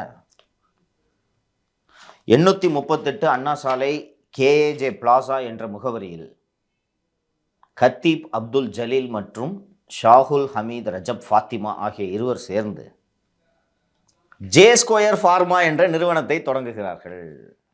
வித்தியாசம் தெரியுதா? இது ஜி ஸ்கொயரு, அது ஜே ஸ்கொயர். இவங்க புண்படுத்து ஒரு ஏதாவது கனெக்ஷன் இருக்குமா இது மூலமாக? அது ஒரு அண்ணே ரைமிங்காக இருக்குண்ணே, திமுக கம்பெனி மாதிரியே ஒரு பேர் வைக்கலாண்ணே, அது ஜி இது ஜேன்னு அப்படி தான் வச்சுருப்பாங்க. இன்னும் ரொம்ப பெரிய தாட் ப்ராசஸ்லாம் இதில் இருக்கிறதா தெரியல. இப்போ இந்த நிறுவனத்தோட பதிவு பெற்ற அலுவலகம் இங்கே, இதோட ஃபார்மா கம்பெனி, மருந்து தயாரிக்கிற கம்பெனி, இதோட பிளான்ட் எங்கே இருக்குது தெரியுமா? மேனுஃபேக்சரிங் பிளான்ட்டு தமிழ்நாட்டில் எங்கேயாவது இருக்கும். மேசானா, குஜராத். ஏன் இங்கேருந்து அங்கே போய் வைக்கிறாங்க, இங்கே பதிவு பண்ணிட்டு? அங்கே தான் ஈஸியாக மருந்து கட்ட முடியும். உனக்கு இருக்கே மேனுஃபேக்சரிங், அங்கேருந்து வந்து drug exchange. That may be reason ports near ports கப்பல் டு பாகிஸ்தான். பாகிஸ்தான் எனக்கு இது எக்ஸாக்டாக இதுக்கு காரணம் ஏன் போய் குஜராத்தில் ஓப்பன் பண்ணாங்க அப்படின்றதுக்கு எனக்கு காரணம் தெரியல. ஆனால் இது ஆடாக இருக்குன்றது மட்டும் எனக்கு தெரியுது. எனக்குமே அது ஃபீல் ஆகுது. ஏன்னா ஒரு பேச்சு இருக்குது, நான் படிச்சிருக்கேன் நிறையா. அந்த சைட்லேருந்து நிறைய வந்து போதை மருந்துகள்லாம் கடத்தப்படும் வெளிநாட்டுகளுக்கு அப்படின்னு சொல்லி நான் கேள்விப்பட்டேன். முந்திரா போர்ட்லேருந்து தானே ஏகப்பட்டது மாட்டுது, நம்மளும் பார்த்துட்டு இருக்கோம். ஆமாம். இன்னொன்று எனக்கு இது என்ன ஆடாக இருக்குன்னா, இங்கே தொழில் தொடங்குறீங்க, இங்கே பிளான்ட் போட்டால் தானே பக்கத்தில் இருக்கும். அட்மின் ஆஃபீஸ் இங்கே இருக்குது, ஃபேக்ட்ரி குஜராத்தில் வைப்பீங்களா? போயிட்டு வருவீங்களா? வெளிநாட்டுக்கு ஏற்றுமதி பண்ணுறதுக்காக தானே ஈஸியாக. அப்போ என்ன ஏற்றுமதி பண்ணுறீங்க? சாரிடான் மாத்திரை தயாரித்து தலைவலி மாத்திரை நீங்கள் ஏற்றுமதி பண்ணுறீங்க. என்ன பேராசிட்டமால? அந்த குஜராத்தோட ட்ரக் கண்ட்ரோல் அத்தாரிட்டி இவங்க அட்ரஸ் பண்ண டாக்குமெண்ட் ஒன்று வந்துச்சு. அதுதான் நேற்று ஆர்டிக்கலில் ஃபஸ்ட்டு பேஜ் மட்டும், இன்றைக்கி ஆர்டிக்கலில் ஃபஸ்ட் பேஜில் மட்டும் அதை நாம் யூஸ் பண்ணியிருந்தோம். மெக்சிகன் ஃபார்மசூட்டிக்கல் கம்பெனிஸ்லாம் ஜாஃபர் பிஸ்னஸ் பண்ணியிருக்கிறாருன்ட்டு NCB சந்தேகப்படுகிறது. மெக்சிகோனா உங்களுக்கு தெரியும், மெக்சிகோ நடுவில் வந்து ஏன் அமெரிக்கா வந்து தடுப்பு சுவர் கட்டினாங்கன்னு சொல்லிட்டு. உலகத்தில் இருக்கிற எல்லா ட்ரக்கும் மெக்சிகோவில் கிடைக்கும். கடந்த ஆண்டு ஜனவரி மாதம் 3 கிலோ மெத்து NCB பிடிக்கிறது. டெல்லியில் இந்த ஆப்ரேஷன் நடக்குது. லூதியானா, மொஹாலி, ஜலந்தர் ஆகிய இடங்களில், பஞ்சாபில் NCB இந்த இன்வெஸ்டிகேஷனோட ஃபாலோ அவுட்டாக சோதனைகளை செய்யும்போது இந்த சோதனையில் வந்து 4 கிலோ சூடோ எஃபெடரின் கிடைக்கிறது. இதிலேயும் ஜாஃபருக்கு சம்பந்தம் இருக்கிறது என்று NCB சந்தேகப்படுகிறது. இப்போ இந்த ஒரு வீக்கில் ஏன் சார் இவ்வளோ இடத்துல மாட்டுது? என்ன காரணம் அது? அது நான் கேட்டேன் இல்லையோ. சார் நீங்கள் சொல்கிறது சரி. இப்போ வந்து டெல்லியில் மாட்டுச்சு, ஜாஃபர் சாதிக் வந்து மாட்டிக்கிட்டாரு சொல்லலாம். இப்போ வந்து கடலில் பிடிக்கிறதும் வந்து தமிழ்நாட்டு மேலே தான் சொல்கிறாங்க இங்கே தான் வருதுன்னு சொல்லிட்டு. இப்போ மதுரை, இப்போ நிறைய விஷயங்கள் வந்து தொடர்ந்து வந்து தமிழ்நாட்டை குறிப்பிட்டதுக்கான காரணம் என்ன? இது வந்து ஏற்றுக்கொள்ளக்கூடியதா? ஏற்றுக்கொள்ளக்கூட முடியாத விஷயமாப்பா. இது எப்படி ஏற்றுக்கொள்ள முடியும்? ஜனவரி 2020 ஒரு பெரிய ட்ரக் கன்சைன்மெண்ட்டு 21ல் அதுக்கு வரேன். 2020ல் ஒரு ராமநாதபுரத்தில் 1 கோடி மதிப்புள்ள மெத்து, ஹெராயின் பிடிக்கப்படுகிறது. 9 பேர் கைது செய்யப்படுகிறார்கள். எதிலிருந்து அந்த மருந்து 1 கோடி ரூபாய் மதிப்புள்ள போதை மருந்து பிடிபடுகிறது என்றால், மீன்பிடி படகுகளிலிருந்து அவை கைப்பற்றப்படுகின்றன. இப்போ கணக்கு பண்ணி பார்த்தோன்னா, இப்போ இந்த 2000 சொச்சம் கோடி குஜராத்தில் பிடிச்சாங்கல்ல, அதுவும் தமிழ்நாட்டில் அன்லோடு பண்ணுறதுக்காக அந்த கன்சைன்மெண்ட் இருந்துச்சுன்னு தான் சொல்கிறாங்க. நான் சொல்கிறது 2020லேயே.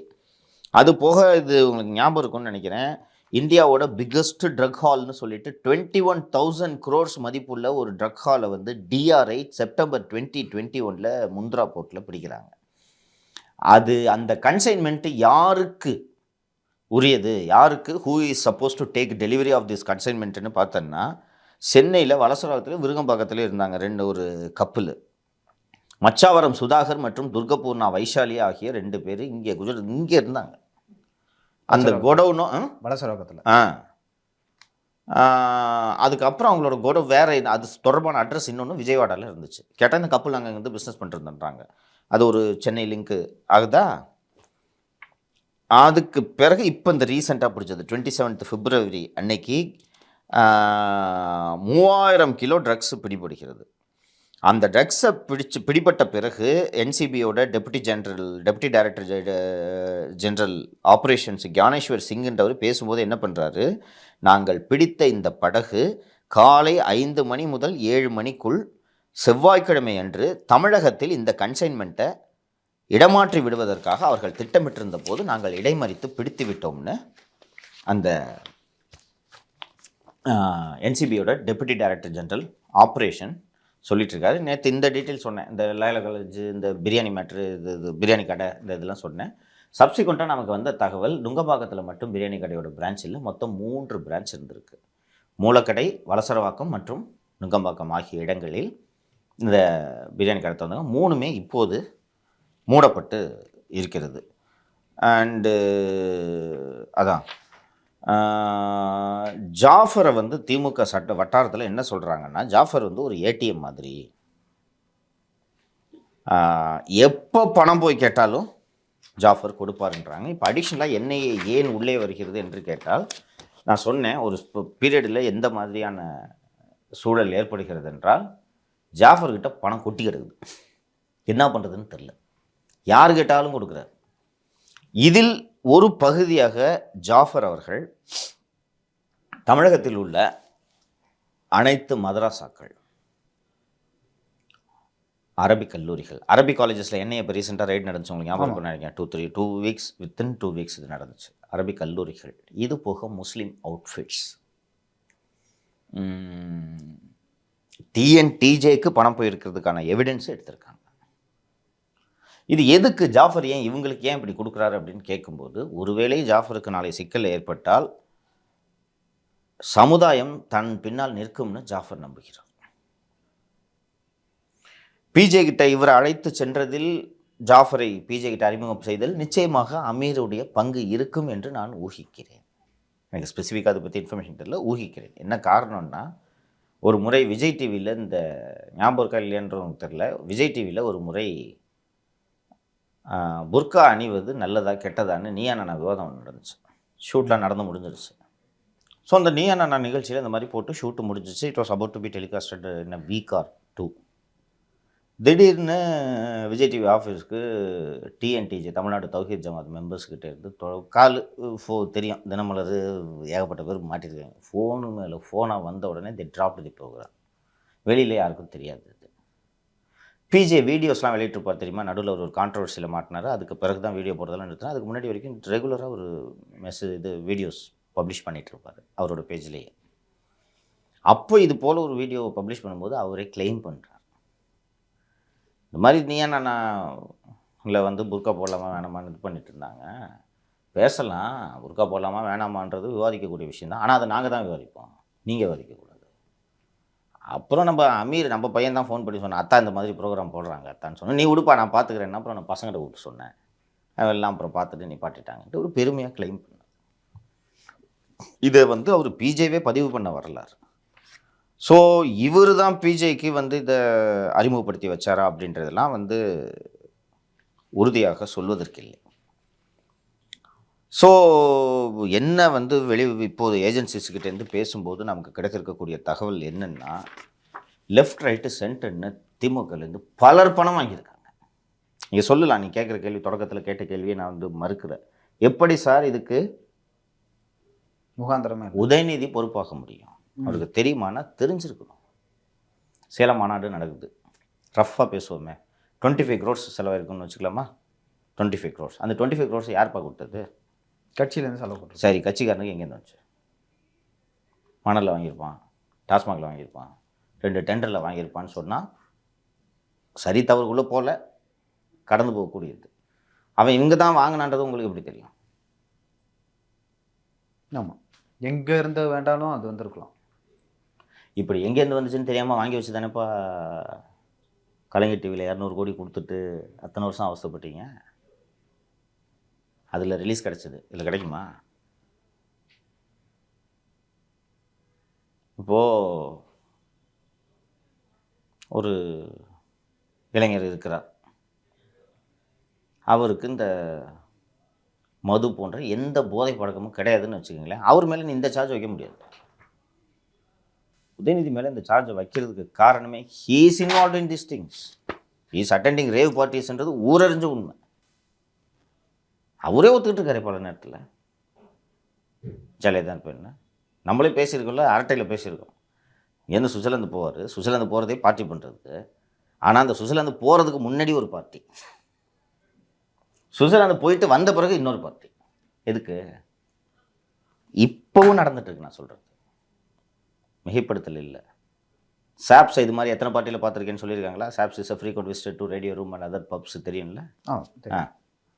அவங்க உலகம், மேட்டுக்குடி வர்க்கத்தினரின் உலகம். அந்த உலகத்தில் போதைப் பொருட்களும் புழங்குகின்றன. ஆஃப் லேட் சமீபமாக சில ஆண்டு காலமாக நமக்கு அந்த ஏரியா பக்கம் தொடர்பு இல்லாததுனால நம்ம இது பாதர் கூட பண்ணுறதில்ல என்னன்ட்டு. ஆனால் பழகியவர்களிடம் கேட்டபோது சென்னையில் இருக்க பிரபலமான எல்லா பப்ஸ்லேயும் all sort of party drinks are available on demand, but only for select customers. போய் உள்ளே போன உடனே இந்த ஸ்டாக் என்ட்ரி போடுற மாதிரி என்ட்ரி போடுவாங்களா, அங்கேயே வச்சுட்டு இருந்தாங்க சார் மெத்து வேணுமா அப்படிலாம் விற்கிறாங்கன்ட்டு யாரும் சொல்லலை. நம்ம நிகழ்ச்சியில் பேசணும், நீ நடந்தானே பேசணும். ஆமாம், அந்த விஆர் மாலில் ட்ரக்கு ஓடியை வந்து அன்றைக்கி பிடிச்சி அதை டீப்பாக எப்படி இங்கே வந்துச்சு, சிட்டியோட மையத்தில் இருக்க ஒரு மாலில் எப்படி ஒருத்தன் ஓடி ஆகிட்டு சாவறான் அப்படின்ற விசாரணையை அன்னைக்கு நடத்திருந்தா அந்த ரூட்டை பிடிச்சிருக்கலாம். ஹூ வாஸ் த சப்ளையர் தேர், அவனுக்கு யார் சப்ளை பண்ணது, அதுக்கு ஒரு ஹோல்சேலர் இருப்பான். எங்கேருந்து வந்துச்சுன்னு சொல்லிட்டு சப்ளை ரூட்டை அடைச்சிட்டேன்னா கொஞ்சமாவது மட்டுப்படுத்திருக்கேன். அதை விசாரிக்கணும்னு கூட அவங்க யாருக்குமே தோணலை தானே. விசாரிக்கலாமோ? விசாரிக்கவே இல்லையா? அப்போ ஒரு வாரத்தில் பாரை திருப்பி லைசன்ஸ் இல்லாத பாரை ஓப்பன் பண்ணி விட்றான்ப்பா. எனக்கு நல்லா ஞாபகம் இருக்குது, அவங்க அப்பா பேர் ஸ்ரீனிவாசன் நினைக்கிறேன், செத்து போன பிரவீன் பையன் பேர். அந்த சமயத்தில் என்கிட்ட நான் தானே ஃபஸ்ட்டு இதை பற்றி பேசுகிறேன், லைனில் வந்துட்டு அழுதார்.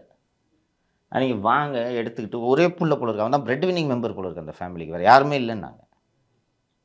அந்த குடும்பத்துக்கே அவன் தான் சம்பாரிச்சு தரான். ஐடி கம்பெனி, ஒரே பையன், போய் ஐடியில் சம்பாரிச்சு கொடுத்துருக்கான். போன உடனே தேவர் டெவஸ்ட்ரேட்டட். நான் அவர்கிட்ட சொன்னேன், சார் உங்கள் பையன் ட்ரக் எடுத்து இறந்துருக்கலாம் அப்படின்னு சொன்ன உடனே பேரண்ட் இல்லை சார் அங்கே ஏதோ கலந்து கொடுத்துட்டாங்க, என் பையன் ட்ரக்லாம் எடுக்க மாட்டான் அப்படின்னு. நீங்கள் வாங்க காம்பன்சேஷனுக்கு ஏதாவது பண்ணலான்ட்டு அலுவலகத்தில் அப்போ நம்மகிட்ட ஆஃபீஸ் இல்லை, அப்புறம் வாங்க நேராக வாங்கன்னு சொல்லிட்டு ஃபோன் நம்பர்லாம் கொடுத்தேன். அவர் ஹி டென்ட் அப்ரோச். அதுக்கப்புறம் என்னாச்சுன்னு தெரியல, நானும் நம்ம மற்ற ஸ்டோரிஸில் நகர்ந்து போயிட்டோம். நம்ம இப்போ இந்த அலட்சியம் தானே இப்போ அதுக்கு காரணம். இப்போ டெல்லியில் இன்றைக்கி ஒரு முக்கியமான அதிகாரிகிட்ட பேசிக்கிட்டு இருந்தேன் நான். சார் இதில் தோண்ட பெரிய பூதம் போல புது புது விவரங்கள் வந்து கொண்டே இருக்கின்றன, இது எங்கே போய் முடியும் அப்படின்றது தெரியாது. ஸோ இந்த சாதிக்க 3 மாதமாக கண்காணித்தாங்க, 4 மாதமாக கண்காணித்தாங்களாமே சார் அப்படின்னு சொல்லிட்டு நான் அவர்கிட்ட கேட்டப்போ, ஃபஸ்ட்டு ஒரு விஷயத்தை புரிஞ்சுக்க, கண்காணிப்பு அப்படி 3 மாதம் 4 மாதம் நடைபெறுவது இல்லை. எல்லா ஏஜென்சிஸும் 24 மணி நேரமும் கண்காணிச்சிக்கிட்டு இருக்கோம். இங்கே போகிறாங்க, எங்கே வராங்க, யாரை பார்க்குறாங்க, ஒவ்வொரு ஏஜென்சியும் அவங்கவுங்க ஏரியாவை கண்காணிச்சுட்டு இருப்பாங்க. புரியுது. இப்போ பார்டர் செக்யூரிட்டி ஃபோர்ஸ் இருக்குன்னா பார்டர் செக்யூரிட்டி ஃபோர்ஸோட வேலை எல்லாம் தாண்டி யாரும் உள்ளே வரக்கூடாது, இங்கேருந்து யாரும் எல்லாம் தாண்டி போகக்கூடாது. அவங்களுக்கு இந்த இடத்துல ட்ரக்கு கடத்துறாங்கன்ற டிப் ஆஃப் வரும். அப்போ அவங்க பிடிக்க முடியாதுல்ல, அவங்க என்ன பண்ணுவாங்க, ஹரியானா போலீஸ்கிட்டயோ பஞ்சாப் போலீஸ்கிட்டயோ ஆர் டெல்லி போலீஸ்கிட்டயோ அவங்க சொல்லி அதை பண்ணுவாங்க. அப்புறம் நான் பேசினதே சொன்னார் சங்கர், எங்களுக்கு வேலை டெல்லியை பொறுத்த வரைக்கும் டெல்லி நகரை பாதுகாப்பாக வைத்திருப்பது, தீவிரவாத தாக்குதல்கள் இல்லாமல் தடுப்பது தான் எங்களோட வேலை.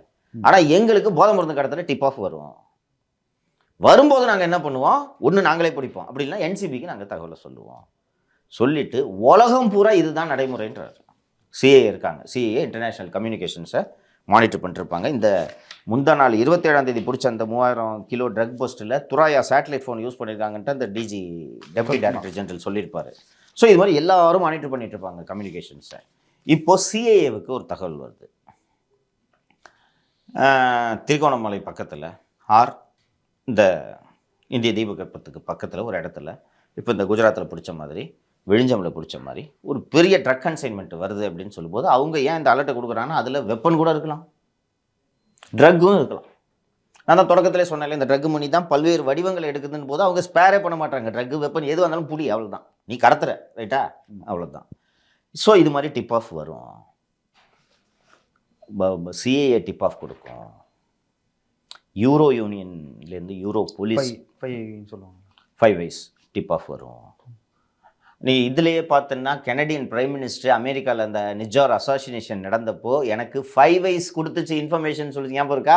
இல்லை நான் ஏன் பேச போகிறேன்னு சொன்னார், ஞாபகம் இருக்கா? This is how intelligence sharing and cooperation happens across the Globe. அப்புறம் அவர் சொன்னார், ஏன் வந்து இவ்வளோ விழிப்பாக கண்காணிப்பாக இருக்கணும்னா சொன்னார், நான் சொன்னது மாதிரி நம்மளோட ஒர்க் ஃபோர்ஸ், நம்ம பசங்களை ட்ரக் அடிக்ட் ஆகிட்டோம்னா மேன் பவர் போச்சுன்னா nobody will investigate, our economy will go down. அப்போ நான் கேட்டேன் இவர்கிட்ட, சைனா இதில் இன்வால்வ் ஆகிக்குமான்னு கேட்டேன் நான். ஏன்னா நம்ம எக்கானமியும் மேன் பவரும் டவுன் ஆச்சுன்னா இதனால் பலனடை போகுது சீனா தான். இருக்குமான்னு கேட்டப்ப இவங்க இருக்காங்க இவங்க இல்லைன்னு உன்னால் டிஃப்ரென்ஷியேட்டே பண்ண முடியாதுன்னு. That is why this is very dangerous. Jaffer ஏன் பண்ண போகிறாரு நம்மளுக்கு ஒரு கொஷின் வரும்ல, ஏன் பண்ணக்கூடாதுன்னு 2 கொஷின் வரும். பண்ணக்கூடாது அப்படின்னு சொல்லிட்டு சைனாவுக்காகவா, யாருக்காகவும் சரி, சைனாவுக்காக தான் பண்ணுறோம் இல்லை இவங்களுக்காக தான் பண்ணுறோன்றது ஜாஃபருக்கே தெரியாது. அது அவங்களுக்கே தெரியும். Lot of people or lot of countries are involved in that. You cannot differentiate under it. It could be China, it could be Gulf countries, it could be Pakistan. நீ இதுதானு கண்டுபிடிக்க முடியாது. You take the case of Punjab Shankar, பஞ்சாப்லேருந்து வர்ற கன்சைன்மெண்ட்ஸை சமாளிக்கவே முடியலன்னா. நான் ராஜஸ்தான் ட்ரோனில் போடுறாங்களா ட்ரக்கை தெரியுமா? நான் ராஜஸ்தானில் நம்ம ஊரை சேர்ந்த உயரதிகாரி ஒரு ராஜஸ்தானில் உயர் பதவியில் இருக்கிறார். அவர்கிட்ட பேசும்போது என்ன சார் அப்படின்ட்டு கேட்கும்போது ட்ரக்கு தான் பார்த்துக்கிட்டு இருக்கோம் அப்படின்னு. என்ன சார் அது, என்ன சார் ட்ரோனில் போட்டு போகிறாங்க சங்கர் அப்படின்னாரு. என்ன சார் சொல்கிறீங்க, என்ன அப்படியே பறந்து வந்து பொத்துன்னு போட்டு போயிடுமா. இவங்க வேலை இதை போய் எடுக்கிறதுக்கு முன்னாடி மற்ற அந்த இந்த அது யாருக்காக இன்டென்டடாக அவங்க போய் எடுக்கிறதுக்கு முன்னாடி இவங்க இது பண்ணுறது தான் இவங்களோட வேலை. சுடலாமே சார், எவ்வளோ சுட சொல்கிறேன் சங்கர். அப்புறம் இந்த டெல்லியில் பேசிய அதிகாரிகிட்ட சொல்லும்போது என்ன சொன்னாருன்னா, நம்ம பிடிக்கிற கன்சைன்மெண்ட்டு 5% கூட இல்லைன்றார். பஞ்சாப்போட கம்பேர் பண்ணும்போது வர்றதில்ல பிடிப்படுதில்ல, இது 5% கூட இருக்காதுன்றார். என்ன ரீசன்னா, நம்ம இந்திய பொருளாதாரம் வளர்ந்துருச்சு Shankar, lot of import exports happen. ஒரு கப்பலில் 100 கண்டெய்னர் வரும், 100 கண்டெய்னரில் 2 கண்டெய்னரில் ட்ரக் இருக்கும். ஸ்னிஃபர் டாக்ஸ் யூஸ் பண்ணுவேன், ஸ்கேனர் யூஸ் பண்ணுவேன். அவ்வளோ பெரிய கண்டெய்னரில் நடுவில் ஒரு திரவம் இருக்கும், அதை கேட்டால் ஆயில்னுவான். அப்புறம் அந்த மசாலா பொருள், இந்தியில் ஒரு பேர் சொன்னார் ஒரு மசாலா, அந்த மசாலாவோட கலந்து வைப்பாங்க, லிக்விடில் இருக்கும். அந்த உரிய இடத்துக்கு அந்த கன்சைன்மெண்ட் போயிடுச்சுன்னா அந்த லிக்விடை ஓப்பன் பண்ணி உள்ளே அந்த பேக்கேஜ் எடுத்து காய வச்சு ட்ரக் ஆக்கி யூஸ் பண்ணுவாங்க. திருப்பி ஒரு எளிய உதாரணம் சொல்லி, நம்ம பாயர்களை தடரைக்குமே அவர் சொன்னார், நான் போகும்போது தான் பீடிகை தட்டு போடல 2008. இப்போ சொன்னார், ஏங்க உங்களுக்கு தெரியாது தொலை, சுட சுட இட்லியும் மீன் குழம்பும் நான் கவுண்டர்லேருந்து வாங்கி சாப்பிட்ருக்கேன். கவுண்டர்லேருந்து தான் ஜெயிலில் மனு பார்க்க வரவங்க கொடுப்பாங்களாம். மனு பார்க்க வரவங்க கொடுத்து அப்படியே சுட சுட சாப்பிட்ருக்கேங்க. இட்லி எதிர்க்க வாங்கிப்பாங்க, மீன் குழம்பு கவுண்டரில் வரும், அப்படியே வாங்கிட்டு ஏட்டையா செக் பண்ணிட்டு கொடுங்க ஏட்டான்ட்டு வாங்கிட்டு வந்து சாப்பிட்ருக்கோம். இப்போ எல்லாம் நின்று போச்சு. ஏங்கன்னு கேட்டால் எல்லாத்துலேயும் கஞ்சாவை கடத்து வாங்கலாம் ஜெயிலில். இந்த வடசென்னை படத்தில் தான் நல்லா காமிச்சிருப்பாங்க. சூடாக இருக்குமா மசால் வடை, கொதிக்குமா, உடச்சி பார்த்தா உள்ளே கஞ்சா போயிட்டு இருக்குமா. சாப்பிட்றதுக்கு மிக்சர்னு கொண்டு வருவாங்க. சரி மிக்சர் தானேன்னு சொல்லிட்டு அனுப்பிச்சி விட்டா அந்த மிக்சர் உள்ள இலையை கஞ்சி கலந்து விட்ருவாங்களாம். மிக்சர் செல்லுக்கு வந்தோடனே கொட்டி அந்த இலையாக பொறுக்குவாங்களாம். இது மாதிரி ஜாமு, ஃப்ரூட்ஸ் உள்ளலாம் வைப்பாங்க. ஸோ அந்த மனிதன் இந்த போதையை தேடி எல்லா வகையிலையும் கடத்துவான். ஸோ அந்த அதிகாரி, டெல்லி அதிகாரி என்ன சொன்னார்னா, ஹியூஜ் கன்சைன்மெண்ட் சங்கர். என்னென்ன ஸ்கேனரை நீ யூஸ் பண்ணாலும் கண்டெய்னரில் எவ்வளோ ஸ்கேன் பண்ணுவேன்? 10,000 கண்டெய்னர் இருக்கும். அதில் 10 கண்டெய்னர் இருக்கும் ட்ரக்கு. எத்தனை கண்டெய்னர் பிரி பண்ணுறாரு? கண்டெய்னர் எல்லா கண்டெய்னரும் ஓப்பன் பண்ணுறோட்டு நீ ஆரம்பிச்சுன்னா போட்டு நடக்குமா? என்ன டிராஃபிக் ஆகும்? இதை மீறி நாங்கள் இதெல்லாம் பிடிக்கிறோம் அப்படின்னாரு. நான் அப்போ தான் அந்த கேட்டேன் அவர்கிட்ட, சார் இவ்வளோ பேர் இன்வால்வ்டு முடியுமா அப்படின்னப்போ அவர் சொன்னார், அவர் டெல்லியில் காவல்துறை அதிகாரி, எங்கள் கவர்மெண்ட் இதை விடுன்னு நீ நம்புறியா அப்படின்னாரு. சும்மாவே எங்கள் ஆளுங்களை கேட்க வேணாம், எங்கள் கவர்மெண்ட் இதை விடுமா? அது மட்டும் இல்லாமல் எந்த கவர்மெண்ட்டாக இருந்தாலும் இதை விடக்கூடாது சங்கர். இது நம்ம கண்ட்ரியோட எக்கானமி சம்மந்தப்பட்ட விஷயம். Internal security sir. Internal security. அந்த ட்ரக் அடிக்ஷன் நேற்று ஒருத்தட்ட பேசிகிட்டு இருக்கும்போது சொன்னாங்க, அந்த உரிய ஏஜ் தாண்டி இந்த 25 வயசில் நீ ட்ரக் எடுக்க ஆரம்பிச்சோன்னா யூ கேன் மேனேஜ். அதுக்கு கீழே எல்லாம் ட்ரக்கு சீக்கிரமான வயசில் இளம் வயதில் ட்ரக்லாம் எடுக்க ஆரம்பிச்சுன்னா ஜாவே ஃபார்ம் ஆகாதான். இந்த ஜா இருக்கிற இதெல்லாம் ஃபார்ம் ஆகாதான். எதுக்குமே லாய்க்கெல்லாம் போயிடுவாங்க, ஜாம்பிஸ் ஆகிடுவாங்க. இங்கிலீஷ் படத்துலலாம் பார்த்துருக்கல, ஜங்கிஸ்ன்னு சொல்லுவாங்க, பார்த்துருக்கல. இல்லைன்னா தில் கமிட் கிரைம், தில் பிகம் வயலண்ட், கண்ட்ரோல் பண்ண முடியாது. நான் ஏற்கனவே சொன்ன மாதிரி 10ல் 2 பேர் அடிக்ட் ஆகிடும். 10 பேர் யூஸ் பண்ணுறாங்கன்னு வச்சுக்கின்றக்க மற்றவங்களுக்கு செல்ஃப் ரெசிஸ்டன்ஸ் 2 பேர் வீணப்படுவாங்க. அது தட் இஸ் ஸ்டாட்டிஸ்டிக்ஸ். அவன் தில் கமிட் எனி கிரைம். கல்லூரி படிக்கிற பசங்க ரோட்டில் இருந்து செல்ஃபோனை பிடிங்கிட்டு போதெல்லாம் கேள்விப்பட்டிருக்கல நீ. அதுக்கப்புறம் பிடிச்சி என்னன்னு விசாரிச்சா போதைக்கு காசு இல்லைன்னு பிடிங்கிட்டு போயிருக்கான்னு சொல்லுவாங்க. அந்த ட்ரக்கோட இன்ஃப்ளூயன்ஸ் அண்ட் விட்ராயல் சிம்டம்ஸு உன்னை எது வேணாலும் பண்ண வைக்கும். நீ உனக்கு நம்ம பண்ணுறது தப்பு, இது நம்ம தப்பு பண்ணுறது க்ரைமு அஃபென்ஸுன்றதே தெரியாது. அதுக்குள்ளே உன் லைஃபே முடிஞ்சு போயிடும். ஒரு திமுக தரப்பில் ஒரு கனத்த அமைதி நிலவுகிறது தெரிகிறதா? யாரும் பேசலை. தெரியுதா? யாருமே பேசல. தொடர்ந்து நம்ம பேசி வரோம், யாரும் யாரும் பேச.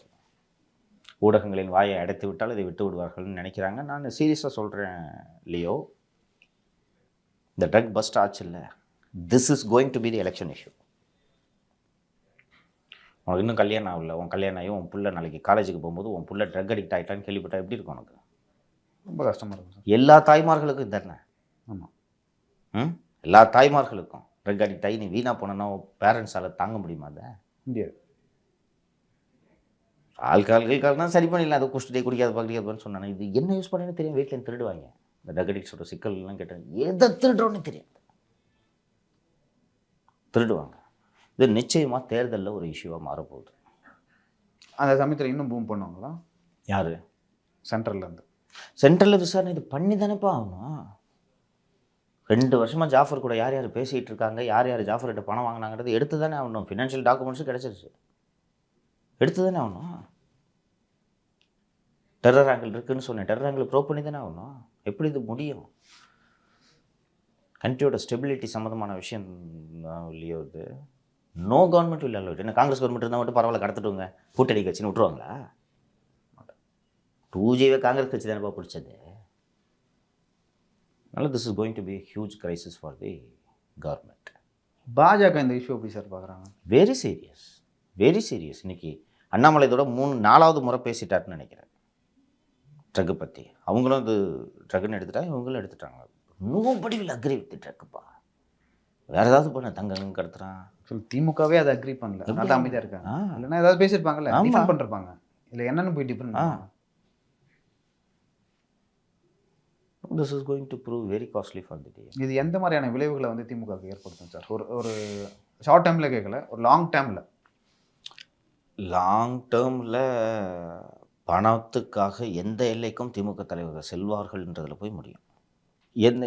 எந்த அதாவது பணத்துக்காக எந்த காரியத்தையும் செய்ய திமுக தயங்காதுன்ற எண்ணம் மக்கள்கிட்ட பரவும்.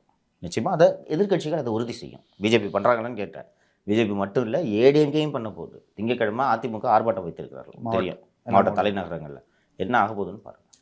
யாரும் விட மாட்டாங்க, ஒருத்தரும் விட மாட்டாங்க. இவங்க அமைதியாக இருந்தாங்கன்னா மறந்துட்டு போயிடுவாங்களா? நம்ம அதை பற்றி நியூஸ் எடுக்க போகிறோன்னு அடிக்கிற அளவுக்கு போகிறீங்க. கூட்டணி கட்சிகளும் அமைதியாக இருக்காங்க சார், யாரும் எதுவும் பேசலை. எனக்கு கோவம் வருது இல்லையோ, பேசாமல் முடிச்சுக்கலாம். இவ்வளோ நடந்துகிட்டு இருக்கு, 2 சீட்டு தான் எங்களுக்கு முக்கியம்ன்ட்டு வாயை மூடிக்கிட்டு இருக்கிறீங்க தானே நீங்கள். சிம்பிளாக சொல்கிறேன், தமிழ்நாடு பிஜேபியில் இருக்கக்கூடிய முக்கியமான நிர்வாகி ஒருவர் இந்த போதை மருந்தில் சம்மந்தப்பட்டிருந்தார். இந்த கூட்டணி கட்சி தலைவர்கள் நேரம் என்னப்பா பேசியிருப்பாங்க? எல்லாரையும் தான் நான் சொல்கிறேன். திருமாவளவன், ஜவாஹிருல்லா, முத்தரசன், கேபி, பிஜேபி கூட்டணி கட்சி தலைவர்கள் ஒருத்தர் மாற்றிருந்தாங்கன்னா என்ன பண்ணியிருப்பாங்க நேரம்? ஏன்னா அதான் சார் ஹாட் டாப்பிக்காக போயிட்டுருக்கோம். மனசாட்சி வேண்டாமா தம்பி?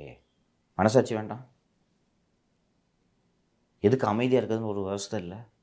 நீங்களாம் எப்படிப்பா மக்கள் நலனை பேணுவீங்க? இந்த கட்சிகள்லாம் என்ன கம்யூனிஸ்ட் பண்ணீங்களாம்? 2 சீட்டுக்காக எதையும் நீங்கள் கடந்து போவீங்க, பொறுத்துக்குவீங்க, அப்படி தானே? திரும்ப அவர் கட்சியை சேர்ந்தவங்களாம் பாதிக்கப்படுவாங்கப்பா. சலீம் அங்கே தானே இருக்கிறான்.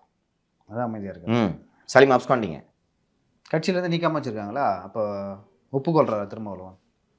போய் குற்றச்சாட்டு. பாசிச பாஜகவின் சதின்னு வருவார். விடு, அவரை பற்றி பேசி நேரம் வரையும்.